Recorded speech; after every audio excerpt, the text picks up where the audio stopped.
Now, to talk more about this, I'm joined by Kasra Aarabi, an Iran specialist and IRGC Research Director at United Against Nuclear Iran, a non-profit. Kasra, based on your research, to what extent and how does Iran fund Hamas? Well, it's important to understand that the Islamic Republic of Iran, the regime in Iran, is the primary military, financial, logistical and ideological supporter of the Hamas terrorist group. And if we take a step back, I want to unpack the nature of this relationship, which really started to flourish in the early 1990s. We saw Hamas militants being sent to Lebanon to undergo training by Hezbollah, but also a contingent of militants being sent to Tehran to undergo missile training by none other than the so-called godfather of the Iranian ballistic missile program, IRGC Commander Tehrani Moqaddam. Hamas officials have also been on record underscoring the fact that this sophisticated smuggling network that is underground in Gaza was the product of the late IRGC Quds Force commander Qasem Soleimani. So one of the mechanisms to get this kind of material and financial support to the terrorist organization Hamas is through these sophisticated underground networks of Israel, which Israel has tried to counter, but there is no doubt that this has Iranian fingerprints all over it. And are these tax dollars or oil income that Iran is using to fund Hamas, how does the money actually reach them?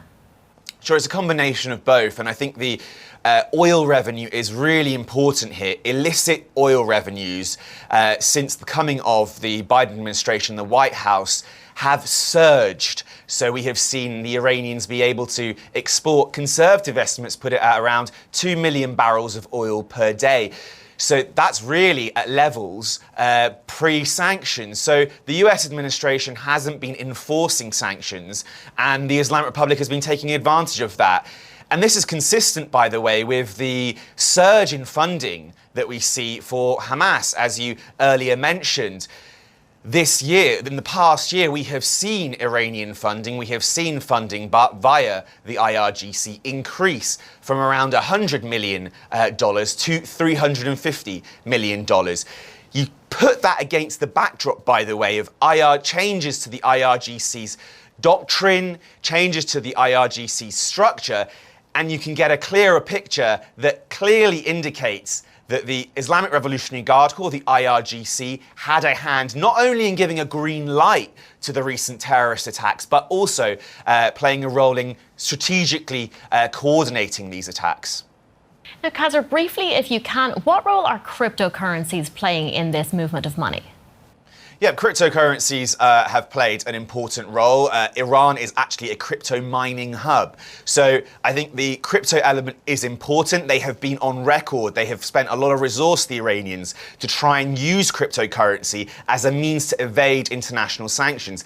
But also they use traditional forms of exchanges such as Havala banking and through a network of regime facilitators, oligarchs that are spread all over the world, including in Europe, by the way. And so far, these operations have undergone without much limelight being shone on them. I think the US and the Europeans need to come together to set up a task force to identify the Iranian regime facilitators, not least the oligarchs who are acting as these facilitators across the world, not least in Europe. What do you know about the status of the $6 billion the US agreed to unfreeze as part of a recent prisoner deal with Iran? So this is an important question because the US has obviously come on record and stated that it has refrozen these funds. And it's important to underscore that these funds are fungible. This money is fungible. There is no guarantee that the Islamic Republic, that the IRGC will not be able to access these funds and then transfer them for their activities across the region, which includes terrorism. And I think past US administrations, including the Obama administration, by the way, said on record that there was no guarantee that we could prevent the IRGC from accessing this money. Now, the US has been very clear in its communication, has tried to avoid directly holding Tehran accountable for the terrorist attacks on Israel. But But I think the very fact that the Biden administration has refrozen this $6 billion fund, these $6 billion in assets, is indicative of the fact that the Biden administration acknowledges the Islamic Republic's role in this. So I think this clearly implicates that Tehran did have a hand. Now, the status of that money is in question. The Qataris have said that this money is still accessible to the regime in Iran. And I think there's a more important point here. The US last year in 2022 made Qatar a major non-NATO ally. All the signs indicate, the evidence is there, that the Qataris are hosting Hamas senior leadership terrorists.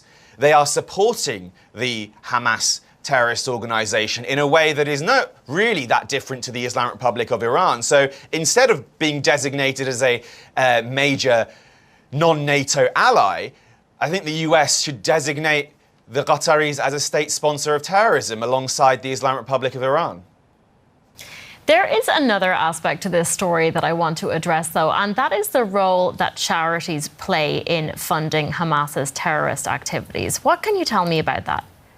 This is a really important question because whenever we discuss the IRGC's militia network, which includes the Hamas terrorist organization, we often focus on the hard power assets. But underpinning this hard power asset is a soft power infrastructure that the IRGC has carefully created, with full support, by the way, of all the resources of the Islamic Republic of Iran, so full state support from the Iranian regime. And these soft power organizations, call them charities, play a key role in both recruiting, radicalizing young men for these proxy organizations and militia organizations, but also for the transfer of funds. And we saw this model really reach its sophisticated peak, if you like, after the 33-day war in Lebanon, where the IRGC Quds Force created the so-called Reconstruction Committee for Lebanon, which was headed by an IRGC Quds Force commander, Hassan al-Shateri, and they went into south of Lebanon to funnel money via this entity, by this charity entity, to Hezbollah, but also reconstruct civilian buildings to suit and to enable the housing of IRGC missiles. And this is what they've tried to replicate in Gaza, by the way. In 2008, they created the Reconstruction Committee for Gaza, where the goal was for the IRGC not only to funnel money via these entities to Gaza, not only to recruit and radicalize young men for Hamas, but also reconstruct civilian buildings, schools, hospitals,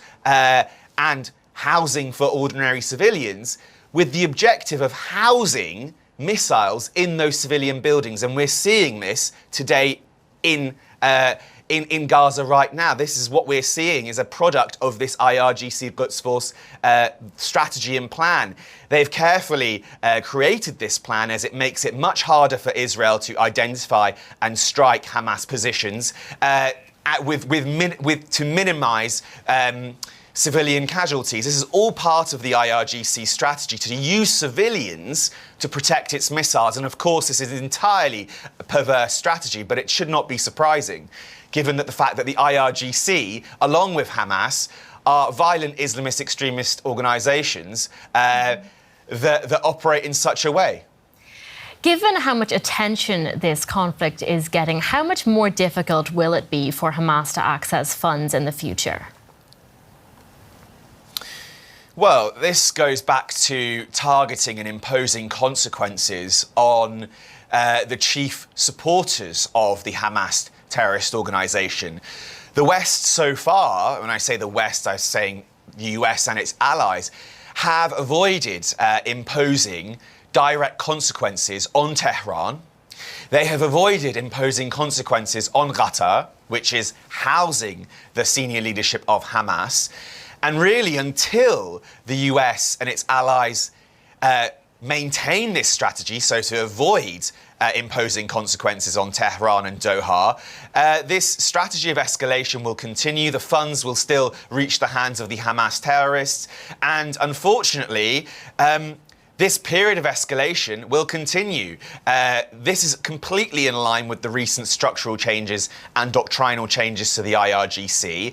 The IRGC, in the many months leading to this terrorist attack, was preparing for a major confrontation with Israel. All the signs were there, but unfortunately we weren't, the West wasn't paying attention.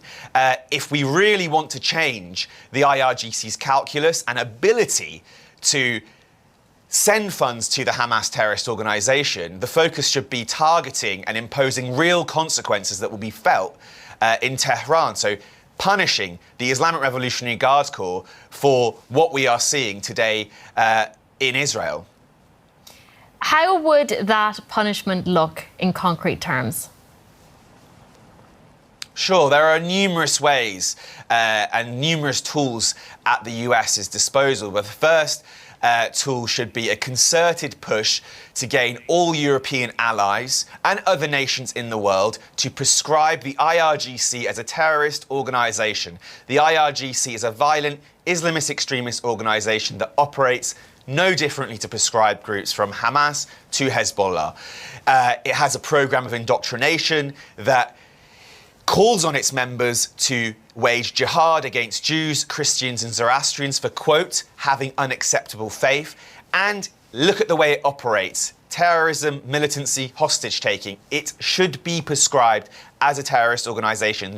This would impose maximum cost on the IRGC to ensure that both its financial assets are hurt, to prevent its ability to fund terrorist organisations like Hamas, but also to curb its ability to conduct terror operations as well as homegrown extremism and homegrown radicalisation on European soil. That's one objective that should be at the priority, a top priority for the US. Another priority for the US should be imposing consequences on Qatar, making it very, very clear that they should immediately hand over senior Hamas terrorist leadership, or else they will face consequences. That should include asset freezes in Europe, in America, etc. But also, there should be a focus on targeting IRGC assets. These should be IRGC Quds Force assets should be targeted in the region, but also the US should make it very clear that the assets inside Iran, IRGC bases, are legitimate targets until the IRGC believes that the US will not impose consequences on its operations and directly on its operations and its coordination and strategy planning in Iran, then this process of escalation will continue. We should not tiptoe around the IRGC's plan. We need to take back control and make it very clear to the IRGC that this is completely unacceptable and there will be consequences for this terrorist attack that it had a role in coordinating and greenlighting against Israeli civilians. Kasra Aarabi, thank you very much. Thank you.